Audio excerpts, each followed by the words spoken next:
silakan duduk.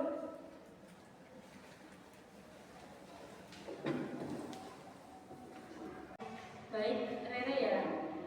Terima kasih sudah hadir di Republika ini. Ibu tahu butuh keberanian besar untuk datang ke sini. Bagaimana perasaan Rere sekarang? Jujur saya takut Bu, saya takut nanti kalau saya cerita masalahnya makin panjang. Ibu sangat paham ketakutanmu Rere. Sebelum kita ngobrol lebih jauh, ada satu hal penting yang perlu kamu pahami. Di dalam dunia konseling, kita memegang teguh asas kerahasiaan. Maksudnya gimana Bu? Artinya semua cerita, masalah atau apapun yang Rere sampaikan di sini, Ibu akan jaga rapat-rapat. Ibu tidak akan memberitahukan kepada guru atau teman-teman tanpa izin dari kamu. Artinya Rere aman di sini. Kamu bisa mengeluarkan isi hati kamu tanpa perlu takut bocor. Benar ya Bu, saya takut disalahgunakan lagi. Rere, rahasiamu Ibu jamin. Tapi jika ada sesuatu yang membahayakan keselamatan jiwamu, kita akan diskusikan kepada siapapun yang perlu kita mintai bantuan.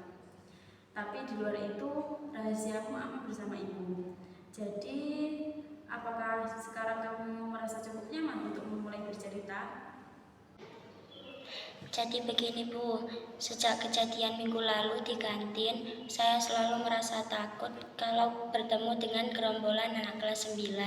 Kejadian di kantin minggu lalu, kalau Ibu boleh tahu, apa yang sebenarnya terjadi saat itu? Ceritakan pelan-pelan saja. Itu saya membawa semangkuk bakso, kemudian mereka sengaja menyenggol bahu saya sampai kuahnya jatuh mengenai baju saya. Kemudian mereka menertawai saya di depan banyak orang, mendorong saya hingga jatuh dan mengancam saya kalau sampai mengadu kepada guru, mereka akan memukuli saya. Sampai sekarang, kalau mendengar suara tertawa keras, jantung saya selalu berdetak cepat dan keringat dingin. Saya selalu merasa tidak aman, Bu.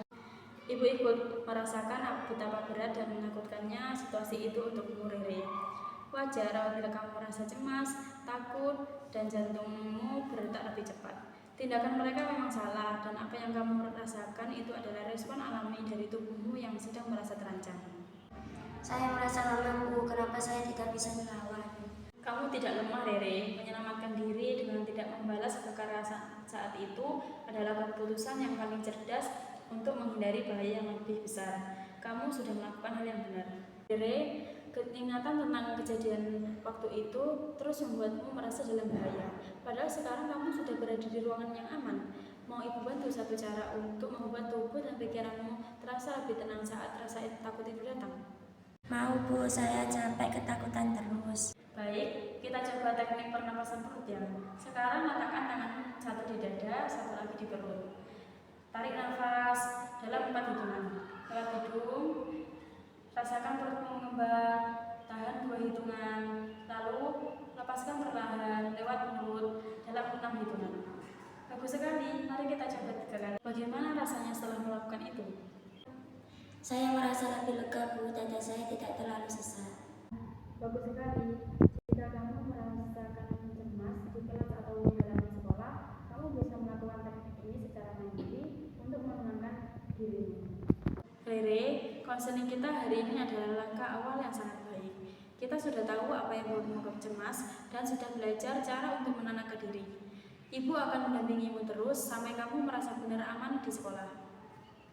Terima kasih banyak, Bu. Saya merasa lebih tenang setelah mengeluarkan unek-unek saya. Sama-sama, Rere. Ingat janji Ibu di awal tadi ya, apa yang kita bicarakan hari ini tetap rahasia.